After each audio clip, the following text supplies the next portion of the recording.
Hey everyone, let's talk about crypto staking, which you do not need to think about, do not need to worry about, and can't even do with Bitcoin. So what is staking? Well, crypto tokens that you should not own, don't need to own, and that are a bad investment, use a mechanism for validating transactions called staking. Not all of them do, but some of them do, like Ethereum. So what is staking? Well, staking is a way that whoever owns the most tokens of that type gets to determine which transactions are valid on the network.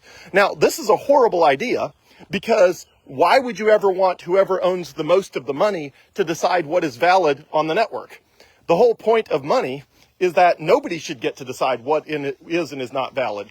It ought to be as simple as the cryptographic signatures of if you own the Bitcoin, it's yours. And that is the way Bitcoin works.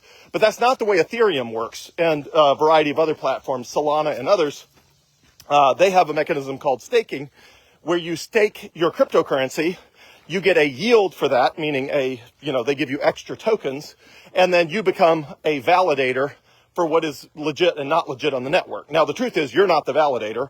Whoever is staking on your behalf is the validator. So if you're staking with Coinbase or Gemini or Kraken or Binance or some company like that, they are the one doing the staking. They are the ones deciding what is valid and invalid as far as transactions on the network. And then they're keeping part of the reward, the staking reward, and they're sharing part of that reward with you. Now, the reason you do not need to worry about this at all is because nothing that you can stake is something you should own at all. So it's the question of somebody's like, hey, I've got some trash in my backyard. Should I spray perfume on the trash so it won't smell so bad? My answer is take out the trash. Like, why are we talking about the trash? Why are you trying to find ways of holding the trash, preserving the trash, getting more of the trash? You don't need to do any of those things. The ideal amount of Ethereum or Solana for you to own is 0. So the amount of it that should be staked is also 0 because you shouldn't own any, because it's not an investment grade asset.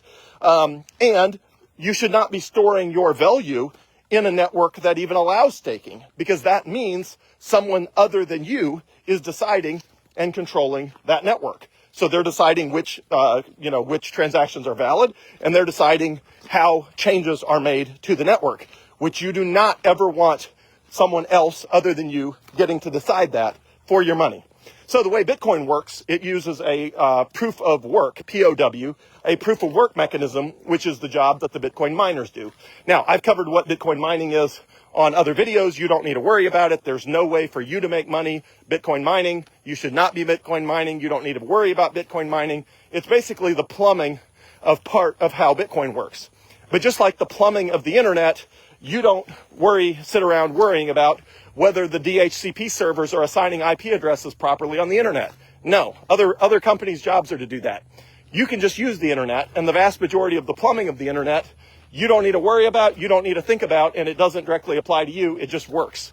So Bitcoin mining is the same way. But the important thing about Bitcoin mining is that it's fair. It's that nobody gets to control and censor transactions. Nobody gets to decide how much Bitcoin you own or how much Bitcoin there is.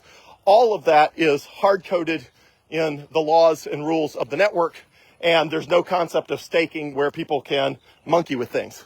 So if somebody said, how much of my net worth should I feel comfortable having in Ethereum or Solana or any of that, I would say 0.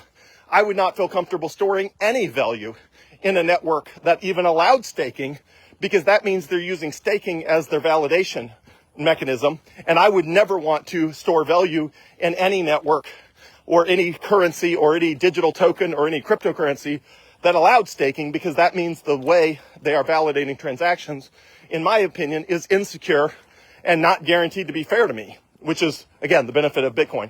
Now, the reason staking comes up is because a lot of platforms, now you don't have to worry about this on platforms like River, because River is Bitcoin only. So you're never going to see the word staking on River because it's Bitcoin only, so they do not try to market you trash that you should not buy anyway.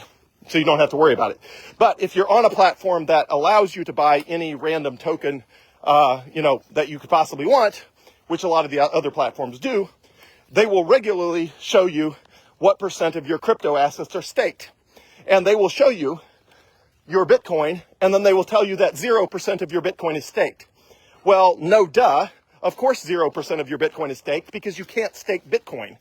So if the only asset in your portfolio is Bitcoin, they should not even show you staking, because showing you staking indicates, as people ask me, they regularly text me and they're like, hey, what is this staking thing and should I be doing it with my Bitcoin?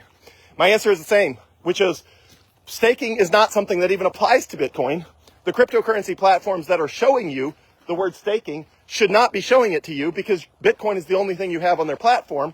So there's no benefit to them telling you that 0% of your cryptocurrency is staked. Now, the reason they do that is they do not want you to own only Bitcoin. Cryptocurrency exchanges make a lot more money if you are buying and selling and holding assets that are not Bitcoin. Bitcoin is the asset they probably make the least amount on because people just buy it and hold it until they spend it, which is exactly what you're supposed to do with Bitcoin. But what the cryptocurrency platforms generally want you to do is cryptocurrency trading with altcoins. So they want you to wake up every morning and sell a little bit of Ethereum, buy a little bit of Solana, buy a little bit of Dogecoin, sell a little bit of Shiba Inu, sell a little XRP, buy a little of this junk, buy a little of that junk.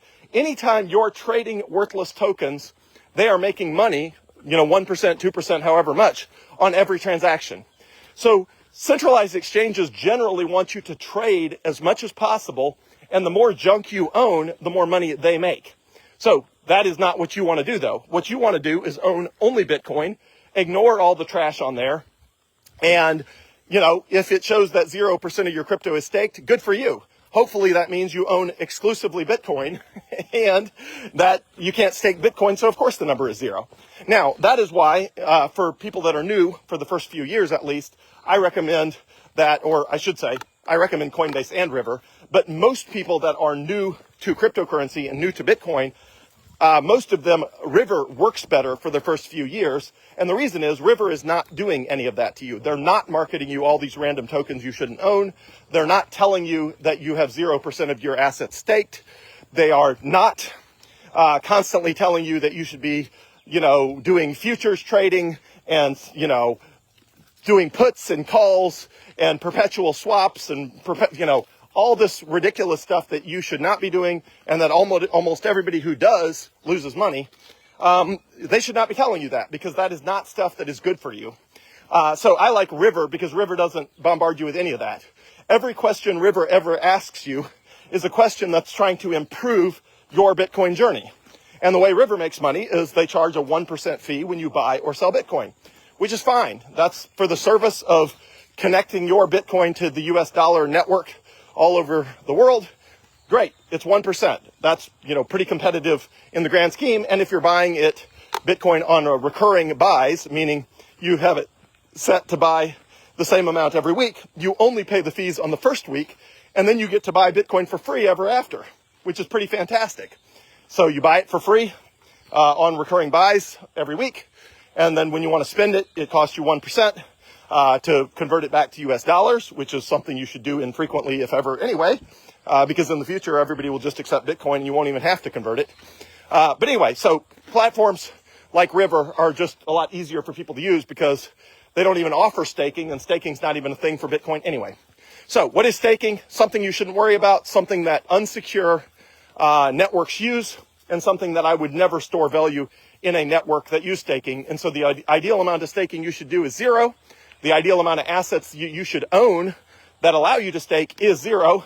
And ideally, the platforms would not be constantly telling you you're doing it wrong and you should be staking stuff when all you own is Bitcoin, because that makes no sense because you can't even stake it anyway.